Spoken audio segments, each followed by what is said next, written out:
essa pergunta é uma pergunta que nós vamos direcionar de uma forma específica, né, para achar. E aí, em várias situações, né, como já foi descrito pelo professor Socorro, o regimento e o estatuto da UFSJ foram respeitados pelo Conselho Superior da Universidade. Em específico, ainda no que tange a pós-graduação, nós podemos citar um caso entre a cisão entre dois departamentos quando o DPE pesou, que infringiu pelo menos 3 normas desses documentos, né?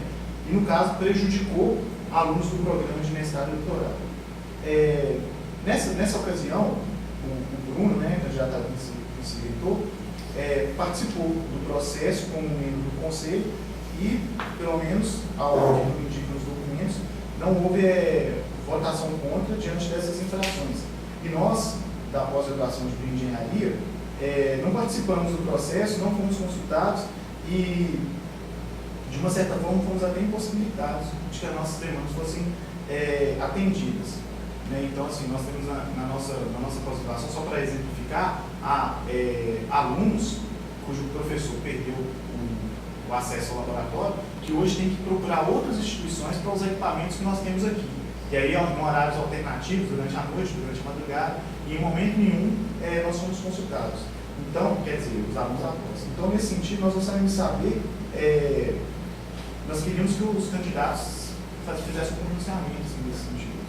Olha, gente, antes de tudo, quero agradecer muito a oportunidade e a coragem de vocês tocarem nesse ponto, tá?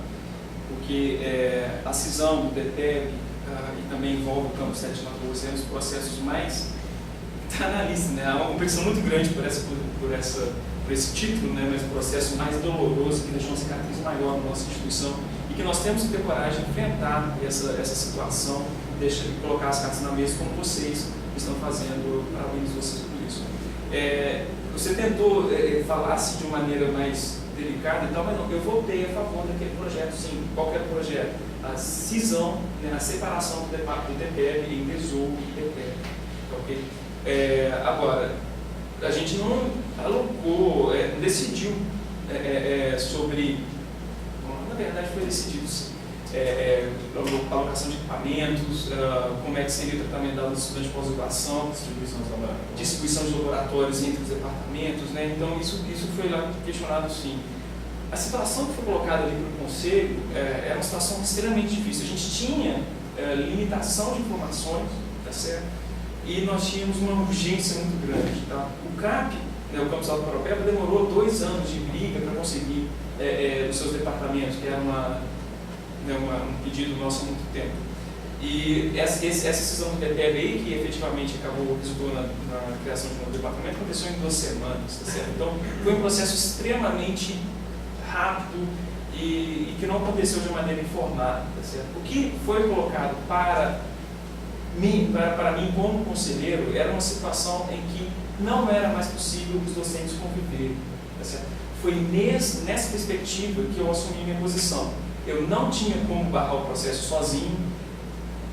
Eu, juntamente com mais uns 2 ou 3 professores lá, e o discente que estava no Consul, éramos minoria vencida ali em relação a isso. Parecia que o processo já estava todo esquematizado em relação a ocorrer a cisão do DPE. E realmente, naquele momento, eu não via a possibilidade daqueles professores trabalharem juntos mais. Tinha professor do DESOL atrás de mim, vocês podem observar no vídeo, e eles xingando, sabe, uma situação extremamente tensa. E dentro do departamento não tinha como aquilo funcionar, sabe? Foi nesse sentido que eu já tenho experimentado situações até de realmente um ambiente de trabalho deteriorado. Não via absolutamente a possibilidade de que aqueles professores voltassem a trabalhar junto, considerando que a administração já tinha tomado esse posicionamento em favor da cisão, tanto é que levou esse processo em 3 dias lá no Consul, sem nos ter dado até o prazo para analisar todos os lados. Nós tentamos fazer alguma coisa em relação à maneira como os estudantes seriam tratados lá, mas eu acho que isso tudo baixou em diligência na época e eu acabei saindo sozinho. Né? A gente conseguiu que fossem abertas sindicâncias para tentar apurar as denúncias que estavam sendo feitas, entendendo que depois que a denúncia foi feita, se alguém fez uma denúncia contra mim, essa denúncia precisa de ser averiguada até o final para que, se foram infundadas, eu tenho o direito de me defender. Foi nesse sentido que nós tentamos criar também as sindicâncias. E, olha, eu tenho certeza que aquele processo ali foi totalmente, não totalmente, mas teve seus erros, tá certo? Mas é porque foi um cataclismo na universidade essa cisão, um departamento produtivo, um departamento grande, né, envolvendo aí vários cursos de graduação e pós-graduação, sendo dividido daquela forma, tá certo?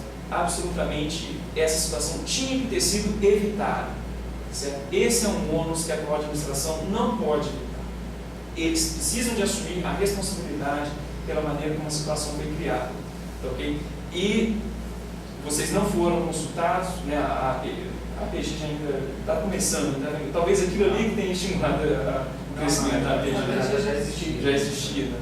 Então, deveria ter sido consultada, não foi. Outras partes da comunidade acadêmica também deveriam ter sido consultadas. Os professores do DETEB tinham que ter tido seu direito de participação no processo garantido de uma maneira muito mais ampla do que aconteceu, e nada disso foi cumprido. Tá certo? É lamentável, mas naquele momento eu defendo a minha posição hoje, porque realmente o que eu vi e o que me foi dado não permitia uma outra posição.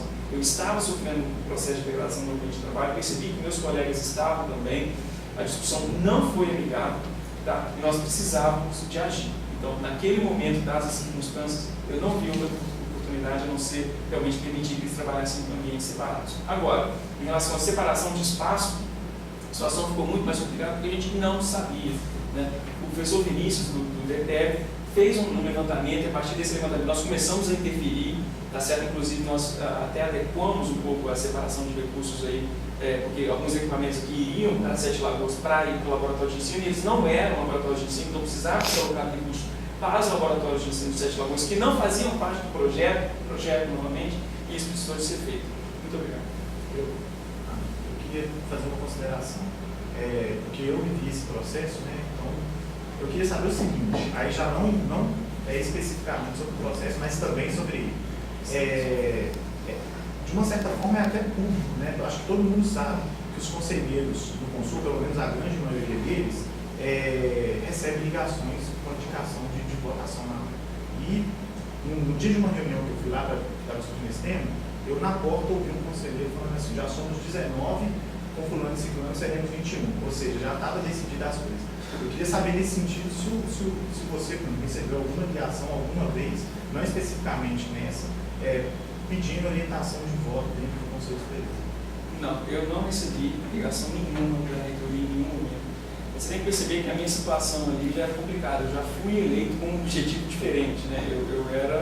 Eu já cheguei aqui na primeira reunião trazendo demandas dos meus colegas por departamento, né? E a reitoria estava empreendendo grandes esforços para que. Então, a partir daquele momento, eu era oposição, né? E em nenhum momento eu recebi esse tipo de ligação, não.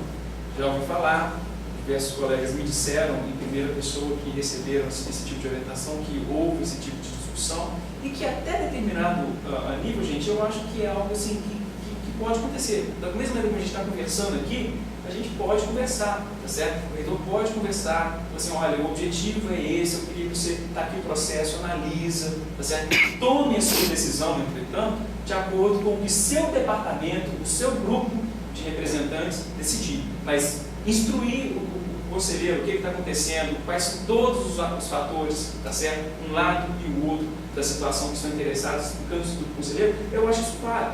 Agora, se o reitor ligou dizendo para você, olha, vote dessa maneira, isso é um abuso, porque, olha, as pessoas que estão atrás de você que te elegeram, como é que elas ficam? Tá certo? Nós tivemos conselheiros no Consul dizendo, eu não preciso de consultar o meu departamento para tomar a minha decisão. Tá certo? Se essa é a política, aí abre mais para esse tipo de coisa. Tá certo? Isso é inaceitável. Ok? Mas eu não recebi, não. Ainda bem, porque teria dado problema. Eu tenho tempo para responder? Sim, tem muito tempo. Olha, então tá. Acho que é bom que tenha sido Bruna tratar disso, porque ele foi um protagonista, conselheiro universitário, justamente nesse processo específico, né, da cisão entre dois departamentos. Eu queria somente destacar 3 pontos das nossas propostas gerais dessa instituição que tocam definitivamente no problema de fundo bem explorado pelo Bruno aqui em relação à cisão dos departamentos.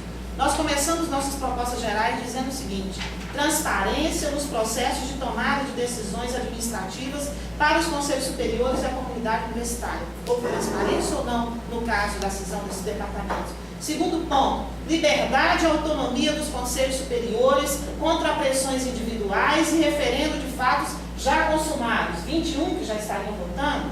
Terceiro ponto, garantia de tempo hábil para que os conselhos superiores tenham informações pertinentes e promovam a discussão e a consulta junto à comunidade universitária. Eu passei 2 anos no Consul e sempre achei, eu e mais um grupo lá, que aquele conselho estava funcionando num tempo desconectado com o tempo que é o tempo da instituição, né, de uma instituição universitária. Então, sempre questionamos a celeridade dos processos do conselho. Foi assim no fatídico caso de Sete Lagoas. Foi um campus aprovado de forma muito rápida. E temos vários outros exemplos para dar, para mostrar que não adianta ter pressa, tem que se estabelecer prazos, sim, porque o conselho não está ali ad eterno para tomar decisão, mas não adianta tomar decisão numa pressa e num time que não se coaduna com o time que a instituição universitária precisa de ter para tomar suas decisões de forma responsável, para evitar o tipo de consequências que a gente viu sendo colocadas aqui na pergunta para a gente. Então, acho que é isso que eu gostaria de pontuar e deixar claro que a nossa perspectiva é respeitar esses 3 pontos que eu acabei de ler aqui, que são propostas claras de como conselhos superiores dessa instituição devem funcionar. Obrigado.